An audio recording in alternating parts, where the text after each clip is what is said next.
G'oza kuyasi yoki pushti rang kosak qurti, Petsinopxora gossipilla sound, bu zararkunanda tanga qanotlilar yoki kapalaklar, Lepidoptera, turkumi, oyiq omiz, qanotli kuyalar, Gelechinidae oilasiga mansub bo'lib, Yevropaning Albaniya, Gretsiya, Ispaniya, Italiya, Yugoslaviya, Sitsiliya oroli, Osiyoning Afg'oniston, Bangladesh, Birma, Vyetnam, Isroil, Hindiston, Livan, Pokiston, Indoneziya, Suriya, Tailand, Turkiya, Shri-Lanka, Janubiy Koreya, Koreya Xalq Demokratik Respublikasi, Malayziya, Kampuchiya, Filippin va Tayvan orollari, Afrikaning Aljer, Angola, Kongo, Zanzibar, Keniya, Malaga Respublikasi, Marokash, Serra Leone, Somali, Sudan, Tanzaniya, Tunis, Nigeriya, Senegal, Misr, Efiopiya, Madagaskar, Uganda. Shimoliy va Markaziy Amerikaning Meksika, Kuba, AQSh, Trinidad va Tobago, Barbados, Yamayka, Puerto-Riko orollarida, Janubiy Amerikaning Argentina, Braziliya, Kolumbiya, Ekvador, Avstraliya va Okeaniyaning Avstraliya, Yangi Kaledoniya, Garbiy Samoa, Gavayi, Karolina, Mariana, Marshall, Yangi Gebridlar va Sharqiy Samo orollarida ham tarqalgan. G'oza kuyasi qurti 70 ga yaqin turli xil shu jumladan g'oza, kanob, bamya o'simliklarini zararlaydi. Ular o'simlikning osuv shoxlari, shona, gullar va kosaklarni kemiradi. Oxirida urug va tolani zararlaydi. Imago etuk kapalagining qanoti yozilganda uzunligi 12-13 mm, ba'zan 20 mm ni tashkil etadi. Boshi qizgishiga rangda va oqish rangbarang tangachalar bilan qoplangan. Oldingi qanotlari o'tkir uchli, tiniq jigarrang, oldingi chetlari bir-biriga unchalik chegaralanib turmaydigan qora do'glar bilan qoplangan. Qanotining choqqisi toqqongir, tiniq kondalang chiziqli, keyingi qanotlari oldingisidan birmuncha kengroq, ularning tashqi chetlari oyiqchalar asoslariga yaqin qismi rangbarang tovlanib turadi. Qanotlarning o'rtasida qora dogi bor. Qornining yon va ostki tomonlarida toqqongir, qorin oxirida qongir tusli tuklari bo'ladi. Kapalakning pastki jag paypaslagicha uzun qayrilgan, tepasining uchigacha etib boradi. Ularning ikkinchi bo'gimlari yogonlashgan, pastki tomoni tuklardan iborat, biroz ariqchali chotkasi bor, bu chotka choqqini silliqlab turadi. Oxirgi paypaslagich bo'gimi ikkinchisiga nisbatan qisqa o'tkirlashgan, bittasining asosi bo'ylab va keyingi choqqisi bo'ylab qora halqa joylashgan. Xartumi uzun, spiralsimon, uzunasi butunlay tangachalar bilan qoplangan. Moylovlari qongir, qisqa, qora halqali, birinchi bo'gim qora, qattiq, kamdan kam joylashadi. Qornining ostki va yon tomonlari toqqongir, qorin oxirida qongir tusda bir tutam tuklar mavjud. Oyoqlari toqqongir, orqa oyoqlarning usti tukli. Har ikkala jinsning qorin shakllari o'xshash, shuning uchun ham genitaliy yoki ilgakni tashxis qilmasdan ularni ajratib olish qiyin. Tuxum qo'ygichi juda ham kuchsiz, xitinlashgan va dagal tuklar bilan qoplangan. Tuxum cho'zinchoqyasi biroz kengaygan, yangi qo'yilgan tuxumlar biroz yashilroq, posti tovlanib turadi. Rivojlangan sari zargaldoq va keyinroq deyarli qizil rangga kiradi. Qurt uzunligi 12-13 mm. Bosh va ko'krak qilchalari sariq, o'rtacha tiniqqiya chiziq o'tgan. Ko'krak va qorin segmentlarining yuqorisi qalin. Pushti rangda tovlanadi. Ular orasida tiniq kondalang chiziq o'tgan. Tana pasti pushti rangda. Katta yoshdagi qurtlar tanasi silindir shaklida, uzunligi 12-13 mm. Gumbak uzunligi 8-10 mm, qizgishiga rangda, qisqa ingichka tukchalarga ega.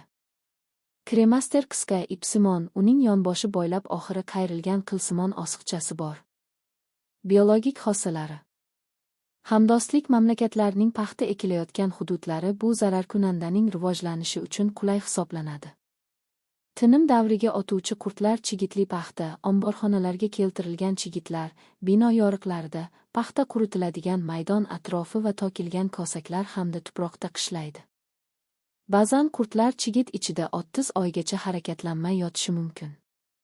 Qishlayotgan qurtlar gumbakka aylanishdan oldin o'rgimchak iplaridan cho'zinchoq, yassi, mayin devorli pillacha o'raydi. Shuningdek, ular o'rgimchak ipi bilan chigitlarni bir-biriga biriktirib qo'yadi. Bu esa pushti rang g'oza kuyasining boshqa zararkunandalardan farqlanishiga asos bo'ladi. Gumbak tabiiy sharoitga bog'liq holda 7-14 kun rivojlanadi. Kapalaklar uchib chiqishi uchun havo harorati 20 gradusdan kam bo'lmagan va qulay harorat 35-37 gradusda u tunda ucha boshlaydi. Urg'ochi kapalaklar tuxumi nishonalar, gullar, kosaklar hamda barglarga bittadan yoki bir nechtadan, tort, 10 ta, jami 10-500 tagacha tuxum qo'yadi. Embrionning rivojlanishi 3-12 kungacha davom etadi. Qurtning to'liq rivojlanishi uchun 9-12 kun kerak bo'ladi. Yozda qurtlar tuproq ostki qismiga tokilgan barglar, quruq xashaklar qatlamida gumbakka aylanadi. Bitta avlodning to'liq rivojlanishi 40-50 kundan to 3-4 oygacha davom etadi. Foydali harorat yigindisi 477 gradus bo'lganda rivojlanish uchun quyi chegara 16 gradusni tashkil etadi. Urg'ochi goza kuyasi ozidan erkak zotlarni uzoq masofadan jalb qiluvchi, ular otalanishini tezlashini oshiruvchi yuqori konsentratsiyada jinsiy feromon ajratadi. Bu vaqtda erkak zotlari har tarafdan kelayotgan feromonni seza boshlaydi, lekin o'ziga kerak bo'lgan yo'nalishni qabul qila olmaydi. Misrda 5-6 ta va Xitoyda 4-5 ta avlod berishi mumkin. Karantin tadbirlari va qarshi kurash choralari.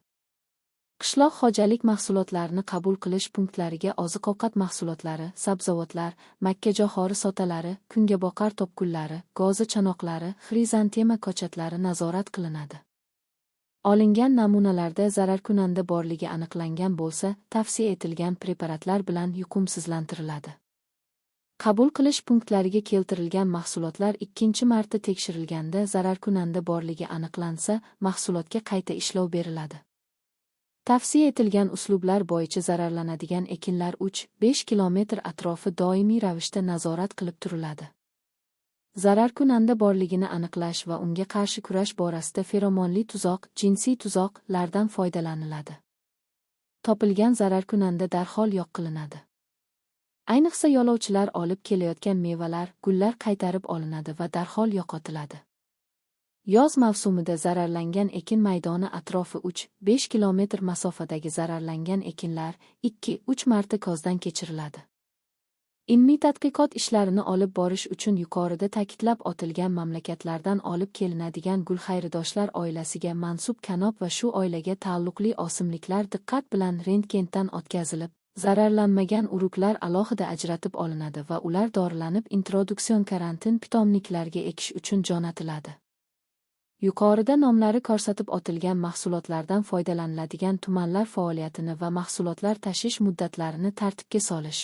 O'zbekiston orqali olib o'tiladigan tranzit paxta tolasi va chigit tushirilgan punktlarda ularni O'zbekiston territoriyasi orqali jo'natish muddatlari bo'yicha yuqumsizlantirish.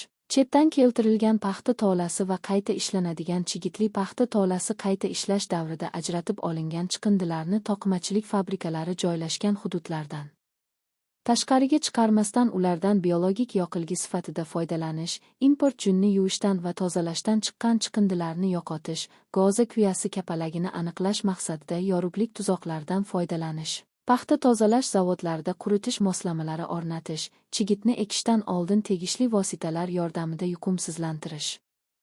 Goza kuyasi entomofaglaridan Dibrachistharus vilk. Pteromalit oilasiga mansub bu parazit jadallik bilan qurtlarni zararlaydi. Bu jarayon omborxonalarda sodir bo'lib, birta qurtga 10 ga yaqin tuxum qo'yadi. O'zbekistonga goza kuyasi keng tarqalgan mamlakatlardan ko'p miqdorda paxta chigiti, kanob urug'i, chigitli paxta mahsulotlari olib kelish taqiqlanadi.